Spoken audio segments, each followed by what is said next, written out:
हाँ, तो जैसे कि हमने अभी थोड़ा सा एसिड के बारे में पढ़ा है और इंडिकेटर्स पढ़ लिए हैं, अब हम detail study of acids and how they react with different type of the compounds, different type of the elements, वो अब हम स्टडी करेंगे।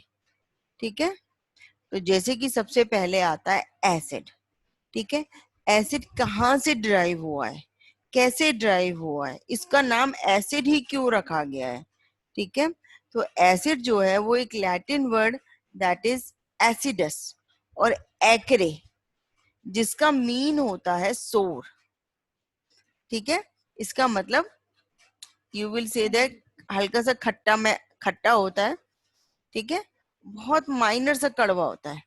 ठीक है, तो ये होता है एसिड।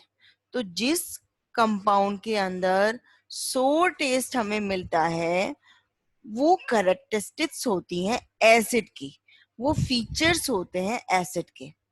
हमारे घर में जो भी चीजें होती हैं जो थोड़ी खट्टी होती हैं, उनके अंदर एसिड प्रेजेंट होता है। ठीक है, अब आप कहोगे यदि उनके अंदर एसिड प्रेजेंट होता है तो हम उनको खा लेते हैं और हमें नुकसान नहीं करता है, क्योंकि वो जो एसिड है वो वीक एसिड है। वीक एसिड होने के कारण वो हमारी बॉडी के लिए नुकसान नहीं करता, वो बहुत वीक होता है। डाइल्यूट नहीं कहेंगे, डाइल्यूट तो नुकसान करता है, लेकिन वो बहुत वीक होता है। इतना वीक होता है कि उसके अंदर जो एसिडिक करेक्टर है वो हमारी बॉडी के लिए हेल्पफुल होता है, बल्कि हमारी बॉडी में भी एसिड बनना बहुत जरूरी है। ये हम प्रीवियस चैप्टर में पढ़ चुके हैं बायो के, कि एसिड हमारी बॉडी में बनना इसलिए जरूरी होता है ताकि जो जर्म्स हमारी बॉडी में क्रिएट होते हैं, डेवलप होते हैं, उनको वो किल कर सके। लेकिन हमें अपने फूड में एसिड और बेस का कंटेंट इक्वल रखना है, ताकि जो एसिड हम खा रहे हैं और वही बेस हम यदि खाएंगे तो वो न्यूट्रलाइज होगा, उस सिचुएशन में एसिडिटी नहीं बनेगी। ठीक है, ज्यादा एसिड क्रिएट नहीं होगा। ज्यादा एसिड यदि क्रिएट होता है तो वो हमारी बॉडी के लिए प्रॉब्लम क्रिएट करता है, हमें वो नहीं करने देना है। इसलिए हमें एक ऐसा फूड लेना है जिसके अंदर एसिड कैरेक्टरिस्टिक्स भी हो और बेसिक कैरेक्टरिस्टिक्स भी हो। ठीक है, एसिड भी खाओ और वो फूड भी खाओ जिसके अंदर बेसिक कैरेक्टरिस्टिक्स हो। वो न्यूट्रलाइज करेगा हमारे सारे फूड को और हमें कोई भी तरह की प्रॉब्लम क्रिएट नहीं करेगा। ठीक है, अच्छा, तो जैसे कि मैं बता रही थी, इट हैव सोर टेस्ट। ठीक है, जो कैरेक्टरिस्टिक्स जो हमारे फूड में सोर टेस्ट रखते हैं वो सारे एसिडिक होते हैं। फॉर एग्जाम्पल के लिए curd, grapes, tamarind, lemon, tomato, ये सब आपको पता है। आई थिंक टैमरिंड नहीं पता होगा। टैमरिंड पता है बेटा आपको?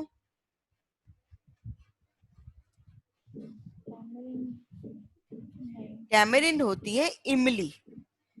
ठीक है, इमली जो होती है वो भी खट्टी होती है, that also contain acidic character. ठीक है, कर्ड आपको पता ही है, दही होता है। इसके बाद आता है टाइप ऑफ एसिड्स। एसिड को हम फर्दर डिवाइड करते हैं two type of the acid.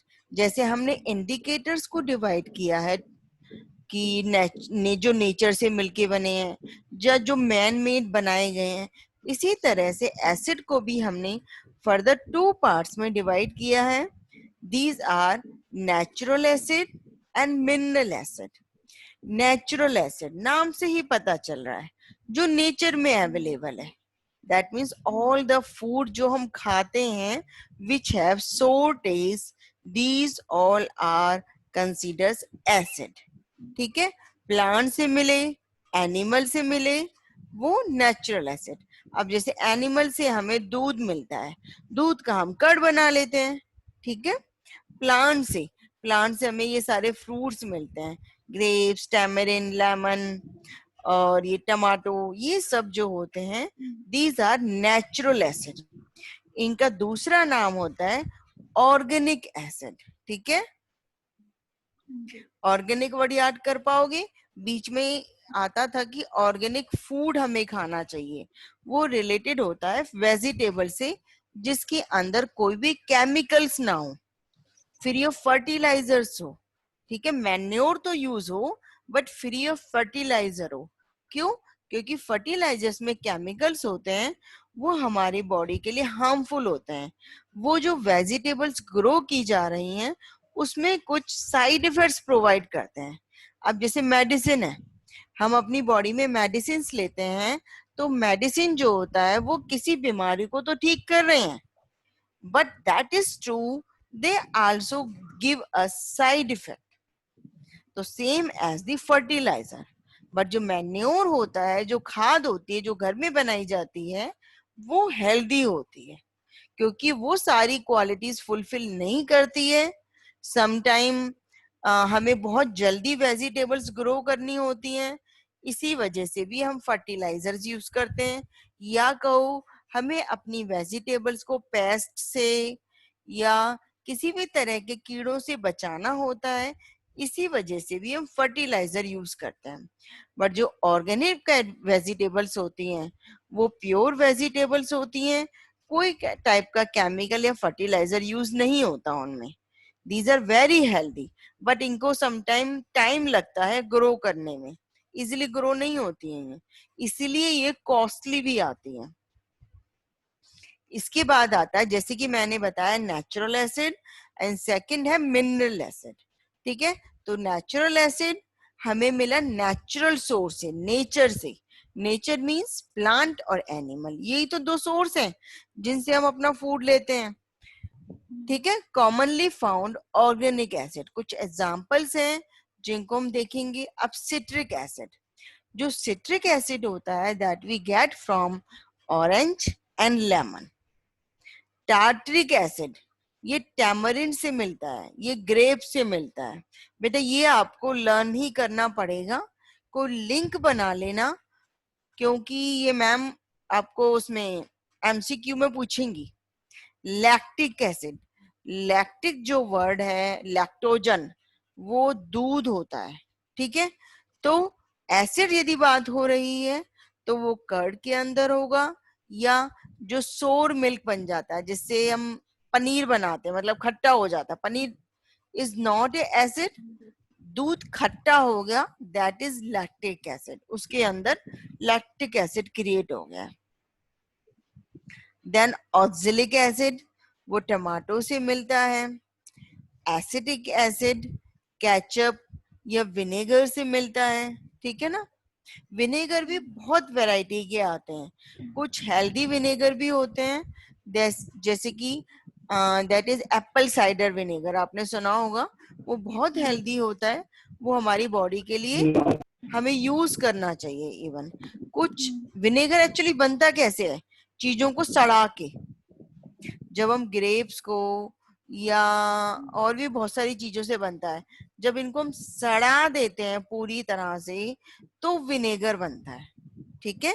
लेकिन जो एप्पल साइडर विनेगर है that is very healthy for the body. If we are talking about formic acid, इसका दूसरा नाम है मिथेनोइक एसिड।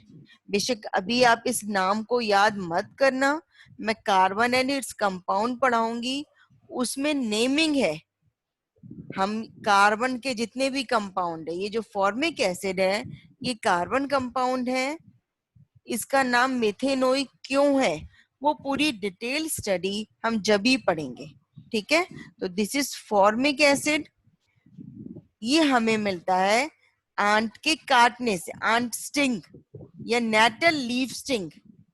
एक प्लांट होता है, उसका जो लीफ होता है उसके अंदर भी जो स्टिंग होता है उसके अंदर फॉर्मिक एसिड होता है, ठीक है बेटा।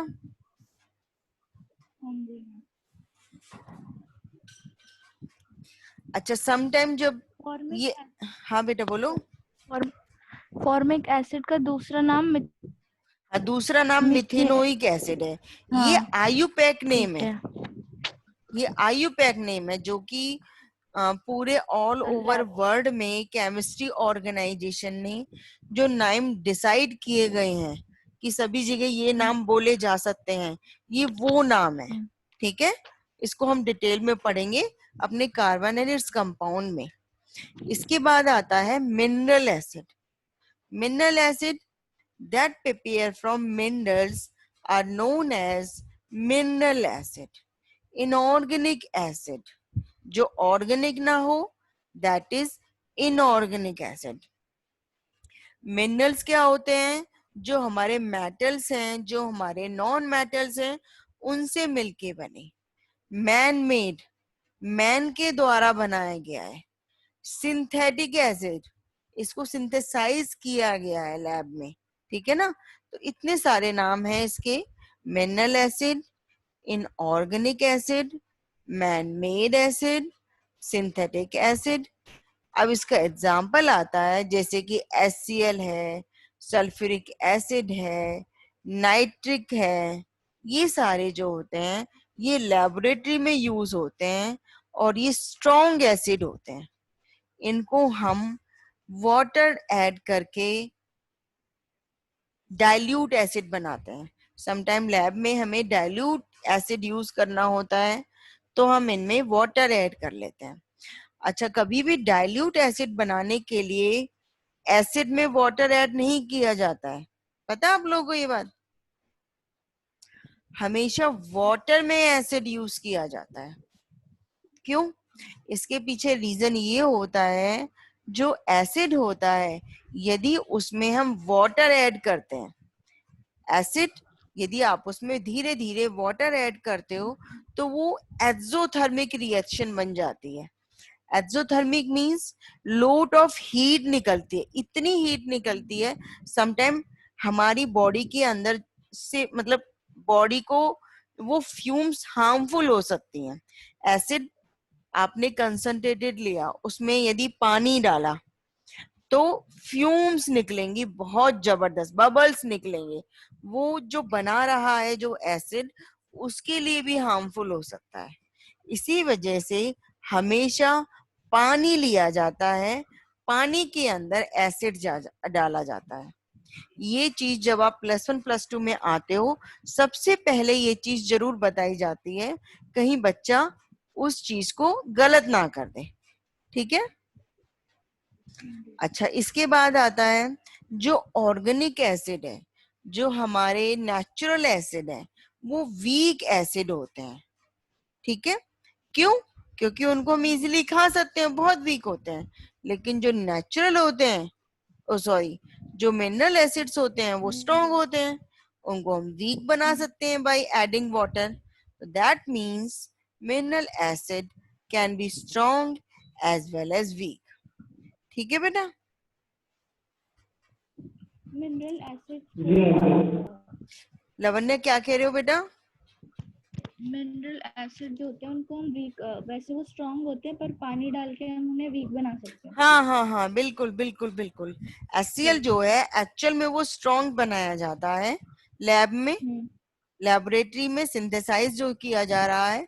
बट यदि तुम्हें डाइल्यूट चाहिए तो you will not add water, you will add acid in the water, then you can make it dilute. Okay, so we can say that mineral acid can be strong as well as weak.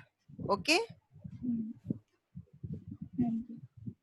जो weak acid होते हैं that means organic acid हैं, जिनको हम natural acid भी कहते हैं, उनको हम लेते हैं अपनी बॉडी में, खाते हैं हम। ठीक है ना। बट जो स्ट्रॉन्ग एसिड होते हैं, मिनरल जो एसिड्स होते हैं, वो वेरी हार्मफुल होते हैं हमारी बॉडी के लिए। ठीक है, तो ये तो था एसिड के बारे में इंफॉर्मेशन, हमने पढ़ लिया एसिड क्या है। अब हम पढ़ेंगे बेसिस क्या है। Bases are bitter in taste and feel soapy on touch. Basis जो होते हैं वो बिटर टेस्ट होते हैं। बिटर पता है ना, बिल्कुल कड़वा टेस्ट होता है। और इनका सोपी, जैसे सोप की फीलिंग आती है ना टच करने पे, इसी तरह की फीलिंग क्रिएट होती है। सोप के अंदर भी बेस प्रेजेंट होता है। ठीक है। यदि हम बात करें वो सब्सटेंसेस क्या हैं, soap, detergent, white wash etcetera, ये जो आते हैं बेसिस के एग्जाम्पल्स आते हैं। अब और एग्जाम्पल पढ़ेंगे, जैसे कि soap, detergent, caustic soda. Caustic soda क्या होता है बेटा, पहले कभी जब सोप नहीं था, डिटर्जेंट नहीं था, तो जो हमारी मम्मास थी वो कास्टिक सोडा यूज करती थी कपड़ों को वॉश करने के लिए। ठीक है, तो उसके अंदर, इन सब के अंदर NaOH, NaOH का नाम क्या होगा, Na for sodium and OH for hydroxide. तो सोडियम हाइड्रोक्साइड इसके अंदर प्रेजेंट होता है। ठीक है, ऐसे है कॉस्टिक पोटाश, जैसे कि कॉस्टिक सोडा होता है ऐसे ही कॉस्टिक पोटाश होता है। डिफरेंस क्या होता है, इसमें सोडियम होता है सोडा के अंदर, पोटाश के अंदर पोटेशियम होता है। नाम से पता चल रहा है ना। तो ये बनेगा पोटेशियम हाइड्रोक्साइड, पोटेशियम के लिए K एंड हाइड्रोक्साइड के लिए OH। हाँ लवन्या बोलो बेटा। ये इनके दूसरे नाम है या क्या ये? नहीं ये बेटा नेचुरल नाम, यही नाम यूज होते हैं इसमें। नहीं, ये जो आपने लिखा है ना, कॉस्टिक पोटैश। हाँ ये एक तरह से तुम ये कह लो कि इसके अंदर ये प्रेजेंट होता है, जो बेस प्रेजेंट है वो ये है कॉस्टिक पोटाश के अंदर। ठीक ठीक है। है ना। अच्छा, अच्छा एक चीज और जो मैं हमेशा आपको बताती हूँ वैलेंसी के बारे में, सोडियम जो होती है वो सिंगल वैलेंसी होती है, 23 का no is the mass, 11 is the atomic number. तो यदि हम इसकी इलेक्ट्रॉनिक कॉन्फ़िगरेशन करेंगे 281, 1 इसके पास है देने के लिए, 1 देने के बाद ये पॉजिटिव हो जाएगा। इसी प्रकार OH नेगेटिव होता है, इसीलिए ये दोनों आपस में सिंगल सिंगल जुड़े हैं। सेम पोटेशियम के साथ वो 19 होता है, 2881, लास्ट में 1, 1 देना है, OH के पास 1 लेना है, पोटेशियम ने 1 दिया, OH ने 1 लिया, इसलिए दोनों ये सिंगल सिंगल जुड़ेंगे। आ रहा है बेटा समझ में आप दोनों को। मेरी कोशिश होती है कि केमिस्ट्री में बच्चे 9th में बहुत कंफ्यूज होते हैं कि ये कंपाउंड कैसे बना, क्यों बना। ठीक है, मैं इसकी डिटेल इसलिए आपको साइड बाय साइड दे रही हूँ ताकि आपको कंफ्यूज ना करे। इसके बाद आता है वॉशिंग सोडा। ठीक है, उसके अंदर प्रेजेंट होता है sodium carbonate, this is Na2CO3, sodium और कार्बोनेट। सोडियम की वैलेंसी जो है वो 1 है, बता चुकी हूं मैं पहले। जो कार्बोनेट होता है ये -2 होता है। ठीक है, -2 का मतलब इसे 2 इलेक्ट्रॉन्स चाहिए अपने आप को पूरा करने के लिए। 2 इलेक्ट्रॉन्स तो सोडियम के पास नहीं है, सोडियम के पास सिर्फ 1 इलेक्ट्रॉन है, इसलिए 2 सोडियम जुड़ेंगे कार्बोनेट के साथ, तब जाके वॉशिंग सोडा बनेगा। ठीक है, ओके बेटा, ये धीरे धीरे आपको याद हो जाएगा। और 9th में मैंने एक टेबल में याद भी कराया था कि कार्बोनेट की कितनी वैलेंसी है, OH की कितनी वैलेंसी है। हर्षित बेटा आप मुझे सेंड करना ये सारी चीजें, ठीक है। इसके बाद आता है व्हाइट वॉश। व्हाइट वॉश की हम बात करें तो कैल्शियम हाइड्रोक्साइड प्रेजेंट होता है, कैल्शियम OH होल ट्वाइस। अब कैल्शियम जो होता है ये 20 होता है, इसकी जो that is atomic number is 20, 2 8 8 2, last में 2 है इसके पास, 2 इलेक्ट्रॉन्स रिलीज करेगा। 2 इलेक्ट्रॉन्स कैसे रिलीज करेगा, OH के पास तो सिर्फ एक ही लेना है उसे, इसीलिए 2 OH जुड़ेंगे, तब जाके ये CaOH होल ट्वाइस बनेगा। ठीक है, जो कार्बन एंड इट्स कंपाउंड वाला चैप्टर है उसमें हम इनका डायग्राम भी पढ़ते हैं कि किस तरह से ये बनते हैं कंपाउंड।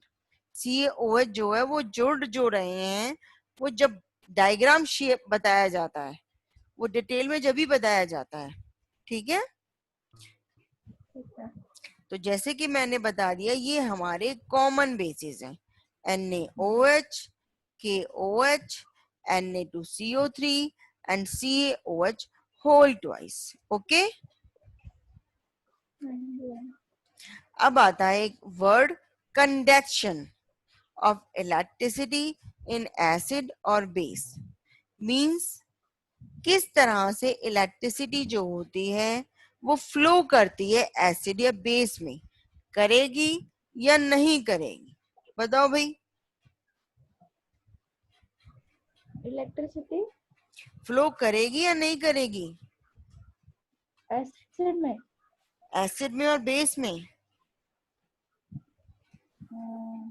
साथ में अलग अलग पूछ रहे हो आप? अलग अलग बेटा, अच्छा, अलग अलग। एसिड में तो करेगी, बेस में नहीं करेगी। दोनों में करेगी। एक्चुअली हमें क्या चाहिए, एक ऐसा सॉल्यूशन जो आयंस में ब्रेक हो जाए। जब वो आयंस में ब्रेक हो जाएगा तो इजीली इलेक्ट्रॉन्स फ्लो करेंगे। इलेक्ट्रॉन्स फ्लो करने का क्या मतलब है, इलेक्ट्रिसिटी का कंडक्शन, करंट पास हो जाएगा इलेक्ट्रॉन्स फ्लो करते ही। ठीक है, तो कैसे करेगी वो हम देखते हैं। हमने सबसे पहले HCl का एक सॉल्यूशन ले लिया है। ठीक है, हमने एक बीकर लिया है जिसमें कॉर्क लगाया है। कॉर्क तो पता है ना बेटा, हाँ जी। जो बॉटल आती थी पुरानी कांच की बॉटल, उनके ऊपर वुड का कॉर्क लगा होता था। रबड़। ठीक है, उसके अंदर 2 आयरन नेल्स हमने फिक्स कर दिए हैं। आ रहा है बेटा समझ, डायग्राम दिखाती हूँ मैं और समझ में आएगा। ठीक है, इसके बाद हमने एक बैटरी लगाई है जो कि 6 वोल्ट बैटरी है, इतनी हमें चाहिएगी।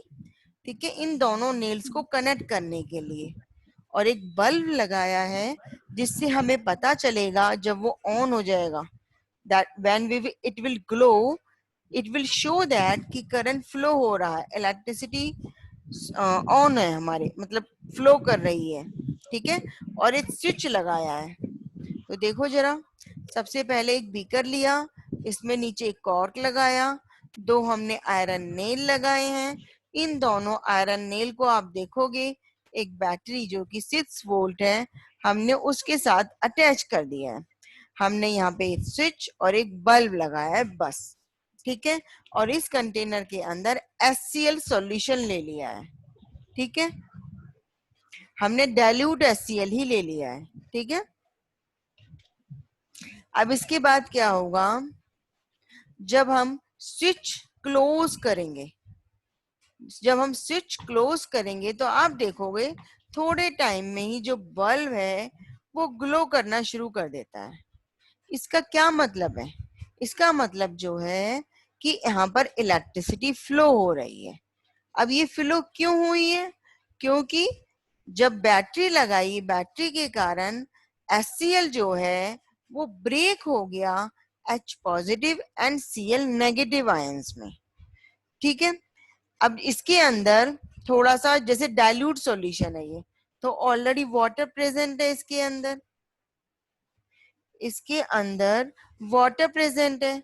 वाटर के अंदर वैसे भी जितने भी ये एसिड होते हैं, जितने भी बेसिस होते हैं, मैंने पहले भी तुम्हें बताया था, वाटर में ही डिसोशिएट होते हैं। तो हमें वाटर की बहुत जरूरत होती है जब भी हम इलेक्ट्रिसिटी पास कराते हैं।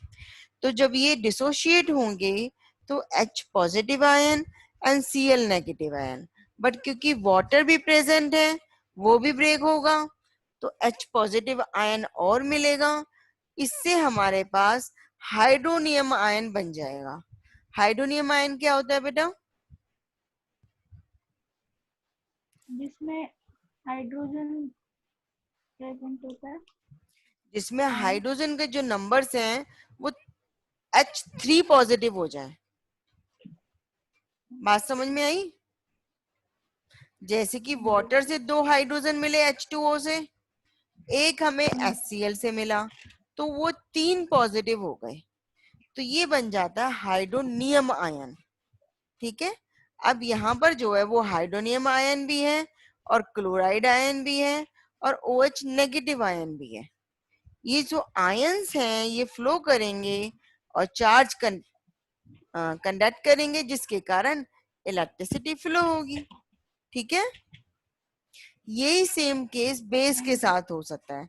हम बेस लेंगे NaOH इन वाटर, वो ब्रेक हो जाएगा Na पॉजिटिव में एंड OH नेगेटिव में।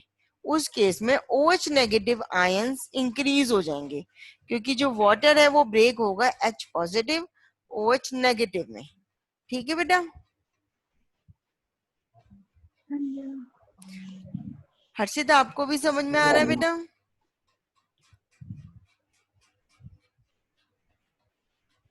हेलो हर्षित। ठीक है, अच्छा, जो भी हमने सॉल्यूशन लिया है बीकर के अंदर, चाहे वो एसिड है चाहे वो बेस है, उसको हम इलेक्ट्रोलाइट बोलते हैं इस सॉल्यूशन में। ठीक है, क्यों? क्योंकि ये ब्रेक होके हमें इलेक्ट्रॉन्स प्रोवाइड करता है। ठीक, दिस इज कॉल्ड इलेक्ट्रोलाइट। अब इसके बाद आता है न्यूट्रलाइजेशन रिएक्शन। ये हमने केमिस्ट्री के फर्स्ट चैप्टर में भी पढ़ा था। What is neutralization reaction?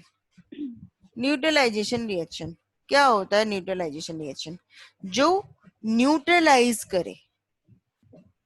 Neutralise किसको करना है? एसिड को बेस के साथ। जब हम एसिड और बेस की आपस में रिएक्शन कराते हैं, तो जब वो आपस में एक दूसरे को न्यूट्रलाइज कर लें, ना एसिड रहे ना बेस रहे, तो उसको हम बोलते हैं न्यूट्रलाइजेशन रिएक्शन। अब बात आती है इसमें बनेगा क्या। सबसे पहले इसमें वाटर बनता है। जैसे हम एग्जांपल लेके चलते हैं NaOH प्लस HCl। मैं दिखाऊंगी अभी एग्जांपल, तो आप देखोगे OH और H निकल के वाटर बन गया, बचा क्या? NaCl। NaCl क्या है? घर में यूज करते हैं, दिस इज सॉल्ट। तो क्या कंपाउंड बनता है? Salt plus water. ठीक है बेटा? हाँ जी। एग्जाम्पल देखो, this is hydrochloric acid, strong acid होता है।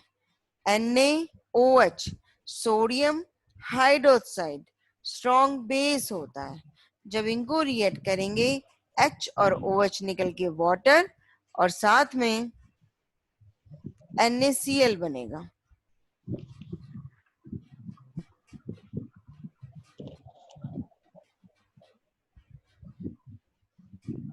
मैं फिर से बताती हूँ, हर्षित चला गया था शायद। हर्षित,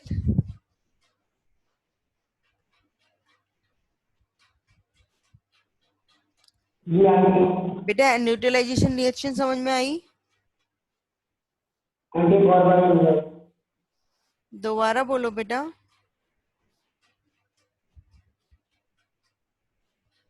न्यूट्रलाइजेशन रिएक्शन समझ में आई बेटा? दोबारा बता देती हूँ। जब भी न्यूट्रल करना, न्यूट्रल किसको करेंगे?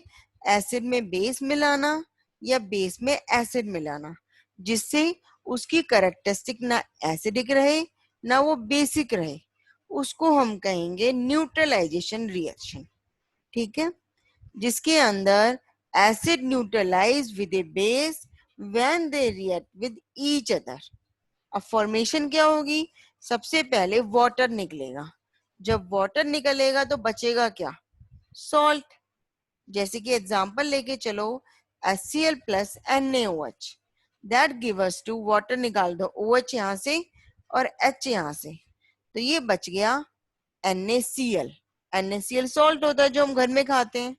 ठीक है, इसी तरह से HCl plus CaOH whole twice.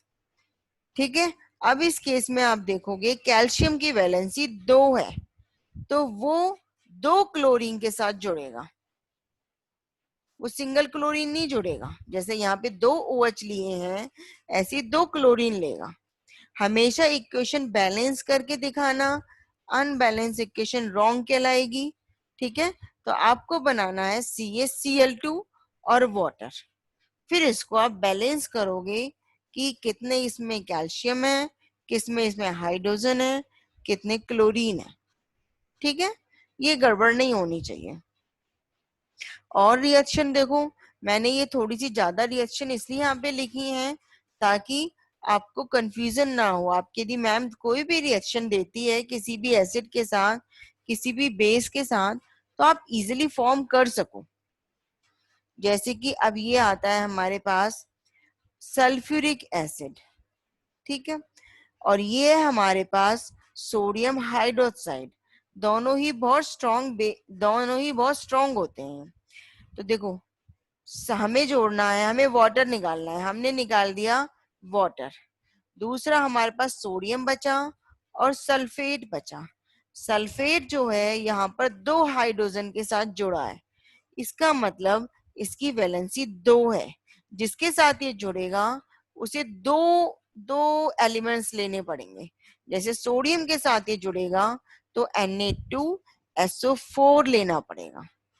Compound क्या बनेगा? Na फॉर सोडियम और पीछे आएगा सल्फेट। ठीक है, सोडियम सल्फेट, क्योंकि 4 है, 3 होता तो सल्फरस होता है। ठीक है, अब हम नाइट्रिक एसिड की बात करें, प्लस NaOH। सबसे पहले वाटर निकाल दो।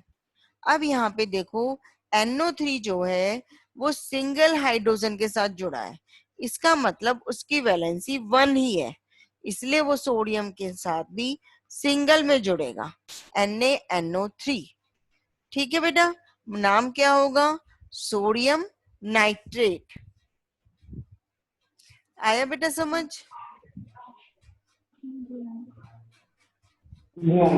ठीक है, अब जो नोट लिखा है मैंने इसमें ही लिखा है कि सबसे इंपॉर्टेंट जो होता है इस पूरे प्रोसेस में वाटर का बनना। कैसे बनना?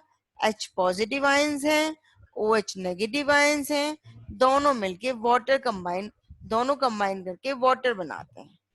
ठीक है, ये बहुत इंपॉर्टेंट होता है। इसके बाद आता है रिएक्शन स्टार्ट हो रही है अब हमारी, कि एसिड किसके साथ रिएक्ट करेगा और बेस किसके साथ रिएक्ट करेगा। तो सबसे पहले हमने एसिड को रिएक्ट कराया है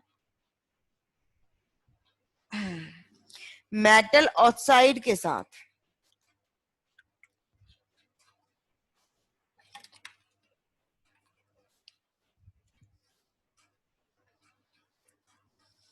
हाँ बेटा, सॉरी। हाँ, मेटल ऑक्साइड जो है, नाम ध्यान दो, मेटल और ऑक्साइड, इसका मतलब इसमें एक मेटल है और ऑक्सीजन के साथ जुड़ा है।